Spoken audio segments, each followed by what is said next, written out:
Olá, boa noite. Começa agora mais um Tá na Web, o programa que te deixa por dentro dos assuntos mais falados na internet e mais pesquisados no Google.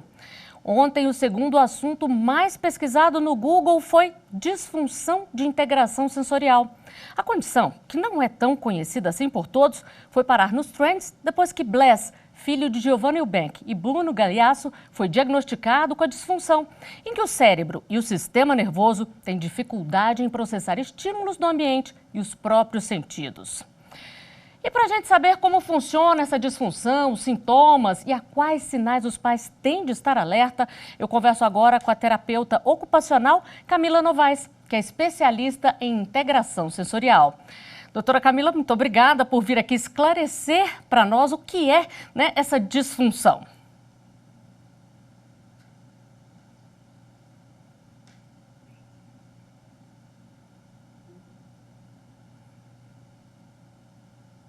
Oi, boa noite. Boa noite. Acho que agora funcionou.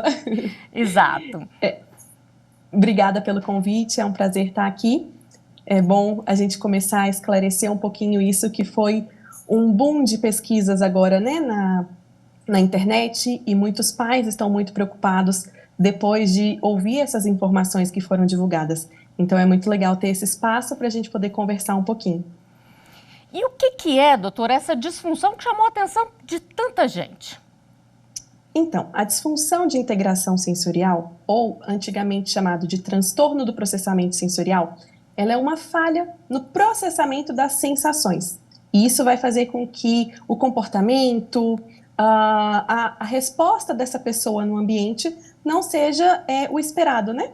Então, a gente tem uma falha dentro do cérebro, a gente tem uma falha nesse processamento das sensações que faz com que a criança ou a pessoa não consiga realizar suas atividades cotidianas por conta dessa disfunção. Bom, eu acho que todo pai e mãe que está nos ouvindo agora deve estar se perguntando o que eu devo prestar atenção. Isso é muito legal da gente falar, porque muitos pais começaram a mandar mensagem perguntando: mas o meu filho não aguenta comer algumas coisas, o meu filho não come tomate, o meu filho não aceita tocar em grama, o meu filho não brinca na areia, ele tem essa disfunção? É isso que a gente precisa entender. Na disfunção, algumas crianças podem sim perceber com intensidade algumas sensações ou até deixar de perceber. Sensação de dor, sensação de frio, de calor, elas podem até passar despercebidas, essas sensações. Quando que a gente tem que prestar atenção para saber se é uma disfunção ou se é uma preferência sensorial? Porque todos nós temos preferências sensoriais. Algumas pessoas gostam de montanha-russa, de adrenalina, outras pessoas têm vertigem só de subir em algum lugar mais alto. Então essas preferências, elas existem. O que a gente tem que prestar atenção? A gente tem que prestar atenção se é uma sensação, é uma aversão, é uma busca de alguma sensação que atrapalha o dia a dia dessa pessoa. Então, se atrapalha o desenvolvimento, seja na escola, em casa, no ambiente social, a gente precisa avaliar para saber se é realmente uma disfunção. Então, quando atrapalha o que a pessoa quer fazer e precisa fazer, ela precisa ser avaliada. No caso, por exemplo, a senhora falou aí de calor ou frio. Como saber se está atrapalhando ou não no caso da temperatura, doutora? A gente precisa ficar atento às questões de saúde mesmo. Então, se a gente for pensar, um ambiente numa neve e a criança não tolera roupa de frio, não tolera a sensação da roupa no corpo, isso pode ser prejudicial para a saúde dessa criança. Então, a gente precisa ficar atento de como que essa criança está processando essa informação tátil, da percepção da roupa no corpo, como que ela se comporta em relação ao uso de uma calça, ao uso de uma blusa, para que isso seja trabalhado e ela consiga estar nesse ambiente, porque se ela mora em um lugar que tem frio, ela precisa dessa roupa, para sobreviver, é uma questão de saúde. Então, essas sensações podem estar alteradas devido à disfunção de integração sensorial, mas a gente precisa trabalhar para que essa criança consiga ter uma vida dentro do esperado, dentro do adequado para o que ela está vivendo, pelo ambiente que ela está vivendo. E no caso da alimentação? Porque a gente sabe que é uma época que todo mundo desenvolve ali o paladar, uns gostam mais de uma fruta, outros de outra. Como descobrir se é ou não a disfunção? Isso é outra coisa que a gente precisa pensar na saúde dessa criança. Preferências, todos nós vamos ter, principalmente questões alimentares. Tem gente que adora salada, tem gente que não come nenhuma verdura, tem gente que adora pimenta, tem gente que não suporta pimenta. Tudo depende dessas interpretações das sensações.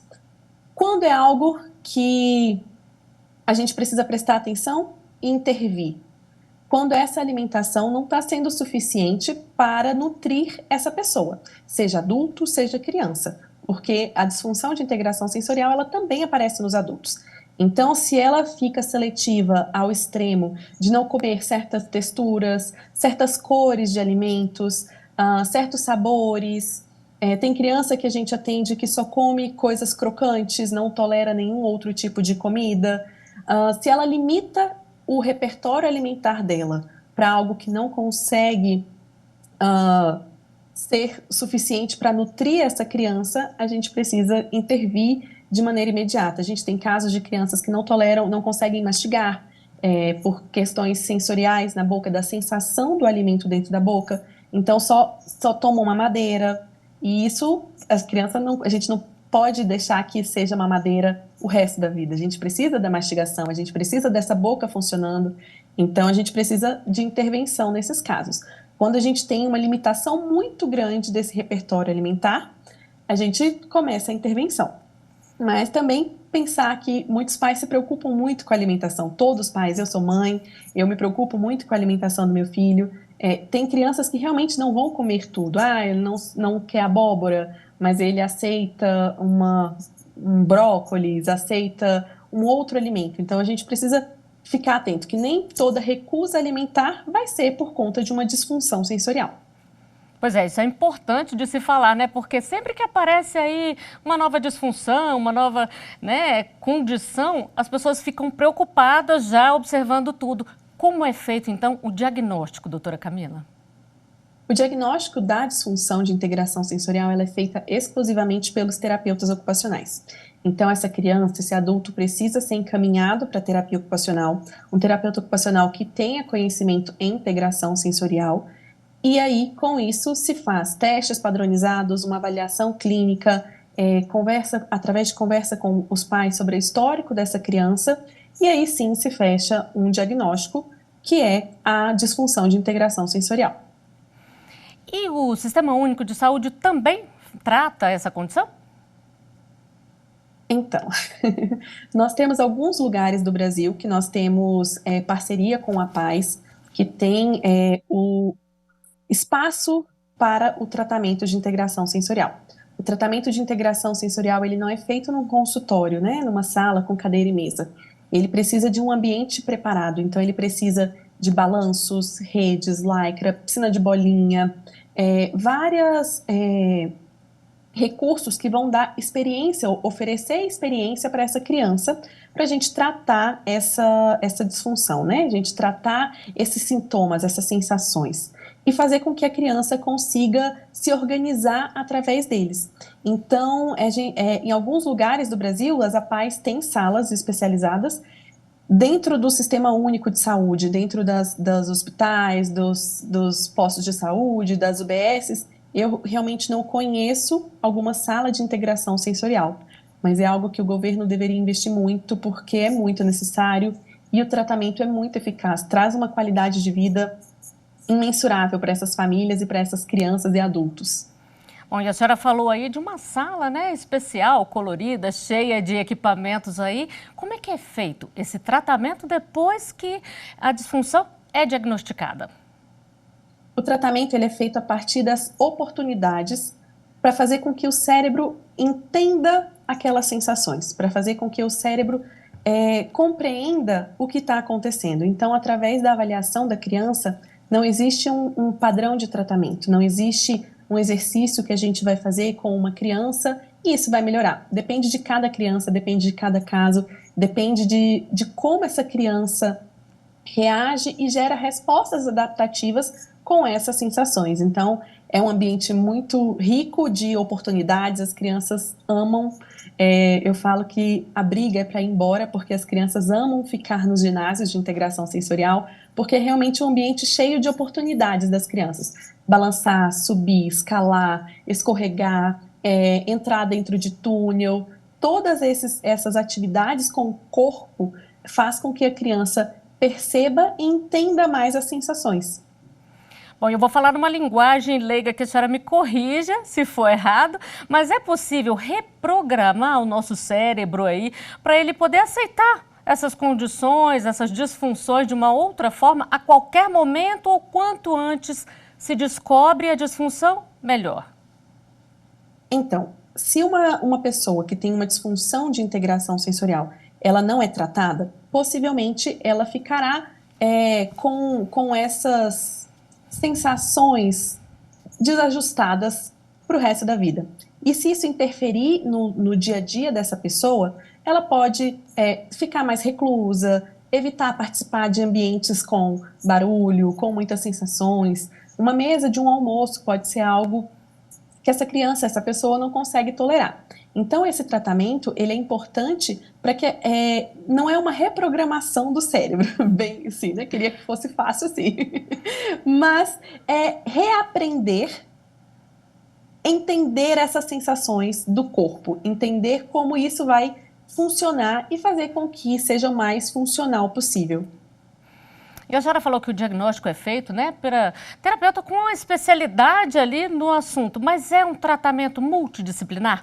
Outras profissões, outros especialistas também devem estar envolvidos? A terapia de integração sensorial, a terapia, o tratamento é exclusivo do terapeuta ocupacional. Mas a gente tem muita parceria com outros profissionais para ajudar nesse tratamento. Então, o neurologista ajuda, a nutrição ajuda quando a gente fala da seletividade alimentar dentro da terapia alimentar, a psicologia, a fisioterapia, todos esses profissionais, eles estão juntos, né, no tratamento multi, mas o tratamento de integração sensorial propriamente dito, hoje ele é só do terapeuta ocupacional. Mas aí muitos pais confundem aí com o autismo? Acontecem muito. Por quê? Dentro do autismo hoje, a gente tem uma porcentagem muito grande, mais de 80% das crianças dentro do espectro autista tem uma disfunção de integração sensorial. Mas essa disfunção ela pode aparecer com outras síndromes, um TDAH, uma síndrome, ou T21, né, a antiga síndrome de Down, todas essas podem estar associados à disfunção de integração sensorial. Mas ela também pode aparecer sozinha em crianças neurotípicas, né? Crianças que não têm nenhum transtorno, nenhuma alteração neurológica. E só para a gente deixar bem claro aqui para quem está nos assistindo, qual que é a diferença aí no comportamento das crianças e dos adultos de quem tem autismo e de quem tem a disfunção de integração sensorial?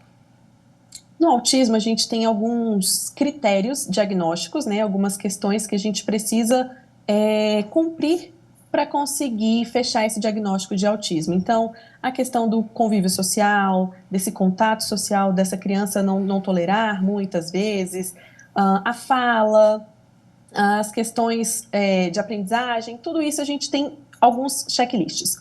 Na disfunção de integração sensorial, a gente tem apenas uma sensação, uma interpretação dessa sensação que está interferindo no contexto de vida dessa criança, né? No contexto de vida dessa pessoa. Então, ela não está conseguindo executar o que ela precisa executar porque as sensações estão ou de mais ou de menos para esse cérebro interpretar. Uma outra curiosidade aqui, doutora. A criança, ela já nasce com essa disfunção ou a pessoa pode desenvolver aí esse quadro ao longo da vida? Geralmente, a disfunção de integração sensorial, a criança já nasce com essa falha nesse processamento. É claro que com algum trauma, alguma questão neurológica, isso pode vir a desenvolver depois, mas geralmente já nasce com essa falha nesse processamento. E o que causa isso? É uma condição genética, é uma condição hereditária? Então, os estudos ainda não garantem para a gente, né, se é algo genético, se é passado de pai para filho. É uma falha nesse processamento, assim, não tem muita... Eu acredito muito na questão genética, eu vejo muita correlação com as questões genéticas, mas ainda não é uma evidência totalmente comprovada. E a gente pode falar que existem diferentes graus desse tipo de condição? Tem alguns que são mais leves, outros já são mais acentuados e se manifestam aí em diferentes práticas do dia a dia, como se alimentar ou como vestir a roupa no calor ou no frio, como a senhora falou? A gente tem as alterações de modulação. Então, dentro das alterações de modulação, a gente tem as hiperrespostas e as hiporrespostas. Então, quando processa demais aquela sensação, uma criança que não tolera barulho, que não consegue ficar próximo de um liquidificador, de uma sala de aula muito barulhenta, que isso faz com que ela entre em uma crise porque ela não consegue ficar naquele ambiente. Então, ela está processando demais aquelas informações. Ou a gente tem a hiporresposta, que é uma criança que vai processar, uma pessoa que vai processar menos essa informação. Então, ela não vai perceber com tantos detalhes. Então, a questão do frio, das sensações, da sensação dolorosa. Então, a gente tem essa alteração de modulação, tanto para o hiper quanto para o hipo. Não quer dizer que é mais grave ou mais leve. É só uma forma como o cérebro processa as informações que ele recebe do ambiente. E só para a gente encerrar aqui, tem acontecido com frequência casos dessa disfunção? Porque eu, por exemplo, confesso que eu não conhecia, acho que muita gente também não, tanto que foi uma das coisas mais pesquisadas essa semana no Google. Então, a gente tem uma população hoje que está buscando mais diagnóstico, né? Por quê? Porque antes isso era visto como frescura, era visto como, é besteira, é fresco, não, vai mesmo, vai que ele acostuma, expõe ele a isso que ele vai acostumar. E hoje a gente entende que não é assim, que isso gera um sofrimento para essa criança, gera um trauma psicológico para essa criança, quando a gente expõe a uma sensação que essa criança não tolera. Se eu pedir para alguém comer uma barata todos os dias e essa pessoa não gosta de barata, a gente não tem o costume de comer barata, ela não vai acostumar com aquela sensação. Isso vai fazer com que ela entre em sofrimento antecipado por saber que ela vai ter que comer aquilo todos os dias. Então, expor, igual, põe ele logo na grama para ele se acostumar, faz ele entrar logo na areia porque aí ele vai se acostumar. Não é bem assim. Então, hoje a gente tem mais neurologistas, mais médicos que conhecem essa disfunção, estão encaminhando mais para o tratamento. Então, a gente tem recebido muitas crianças no consultório graças a esses encaminhamentos, porque começaram a perceber que realmente precisa de um suporte. Se a gente não dá esse suporte para essa criança, para esse adulto, para essa família, o sofrimento que gera nessa pessoa é muito grande. E realmente, uma das falas da Giovana na entrevista dela foi: nossa, eu me culpo porque eu achava que era uma frescura, que era uma besteira, e não é. É uma interpretação exagerada daquela sensação que faz com que essa criança realmente não consiga executar o que ela precisa executar. Bom, doutora Camila, muito obrigada por ajudar a gente a fazer esses esclarecimentos tão importantes aqui. Obrigada. Boa noite. Obrigada. Boa noite. E agora a gente volta para as telas do Google para saber quais outros assuntos têm sido pesquisados durante a semana na internet. Vamos lá. Começamos a semana com o trend gasolina, porque na segunda foi anunciado mais um aumento pela Petrobras, que passa a valer a partir de hoje.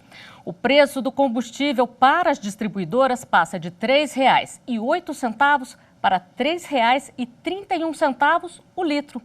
O aumento é de, em média, 23 centavos. Em nota, a Petrobras disse que esse aumento é necessário para acompanhar a evolução dos preços e o equilíbrio com o mercado. E aí na sua cidade, a gasolina já aumentou na bomba?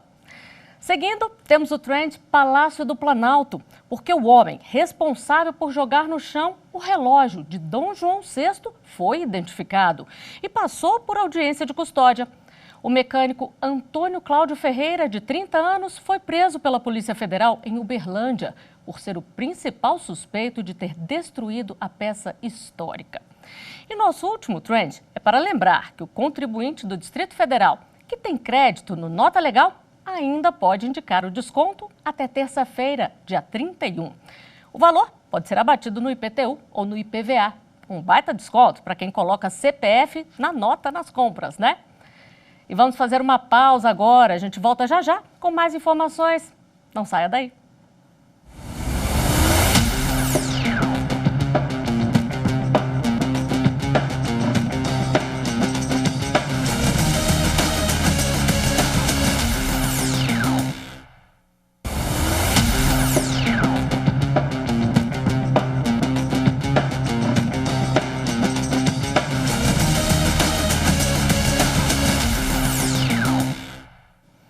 Estamos de volta e agora, no segundo bloco, a gente aborda uma fake news que está circulando na internet. Vamos assistir.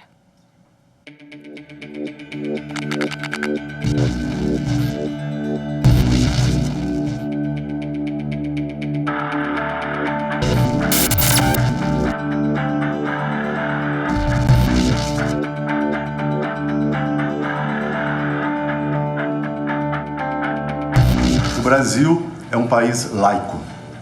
Dessa forma, ganha importância o assunto do assédio moral religioso. No ambiente de trabalho, nas nossas vidas, no nosso cotidiano, é importante que saibamos os limites da abordagem religiosa e que ela não seja uma abordagem que ofenda as pessoas, que discrimine outras religiões, outros cultos e outras formas de entender Deus e entender as crenças religiosas.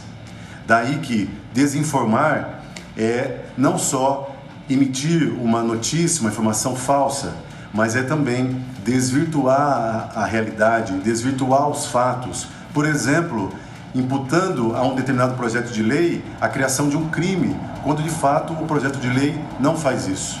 É importante, então, que tenhamos a precaução de não desinformar e combatermos o assédio moral religioso. E quem continua a falar comigo sobre isso é o advogado André Maimone. Doutor André, o senhor já começou a falar um pouquinho, mais uma fake news absurda, não é mesmo? Na prática, isso não seria uma pauta possível, não é? Não, não é uma pauta possível. Boa noite, Flávia, é um prazer estar aqui com vocês. Bom, alguns aspectos são importantes nesse tema. O primeiro deles é, obviamente, a questão das fake news. Felizmente, nós temos aprendido, e eu digo nós, como sociedade, o Poder Judiciário e outros segmentos da nossa sociedade, a lidarmos com as ditas fake news.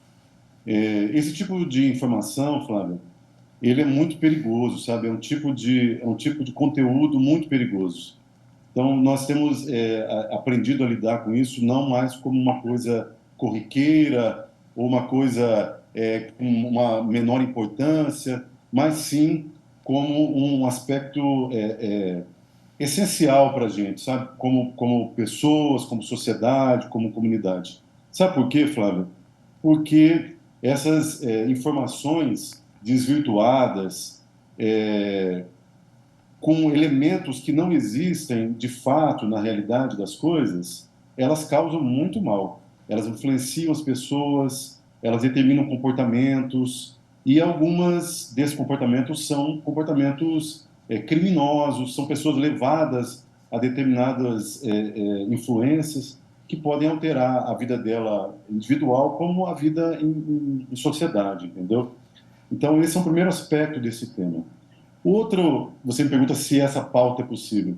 Veja, a lei é uma coisa importante para a gente, né? Eu sou um advogado e nós estamos aqui na TV Justiça, sabemos da importância da lei.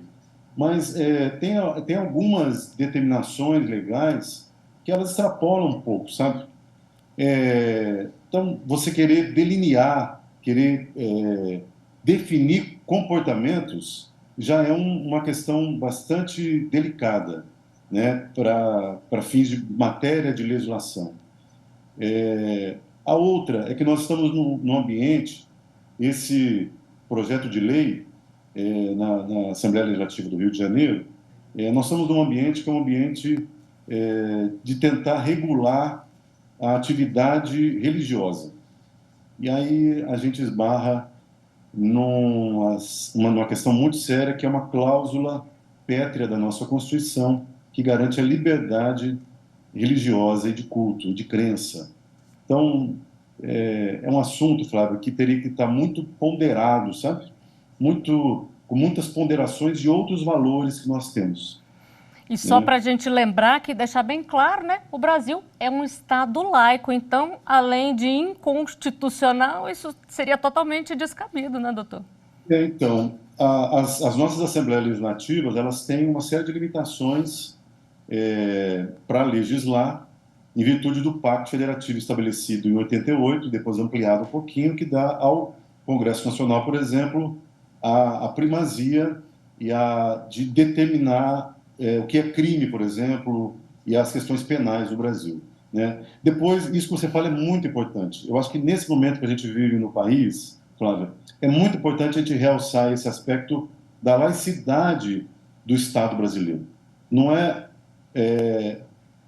esse Estado laico brasileiro, desenhado pela Constituição de 88, ele estabelece obrigações, deveres para o Estado brasileiro e para todo mundo. Então, assim, o Estado brasileiro deve deixar de interferir nas religiões, o que, de algum modo, me parece que esse projeto estaria afetando quando quer regular como deve ser a evangelização, como deve ser determinada atitude das pessoas quando estão nas suas práticas religiosas, e determina para o Estado também, então, assim, se abster de fazer algumas coisas para as religiões e fazer outras. O que o Estado pode fazer, Flávia, nesse assunto da religião? O Estado deve garantir essa liberdade. É basicamente isso. Então, nós tivemos agora, recentemente, Flávia, a aprovação de uma legislação brasileira, agora dia 11 de janeiro, agora, muito recentemente, que é a Lei 14.532. Essa lei, recentemente aprovada, ela amplia os aspectos da injúria racial e estabelece uma pena um pouco mais severa e uma série de outras questões e, relativamente à injúria, elas implicam também na liberdade religiosa, sabe? Então, um aspecto que eu acho muito interessante dessa nova legislação, porque a injúria já existe, né? A injúria existe tipificada como crime no artigo 140 do Código Penal brasileiro, inclusive uma injúria qualificada quando há uma injúria sobre os aspectos da religiosidade das pessoas.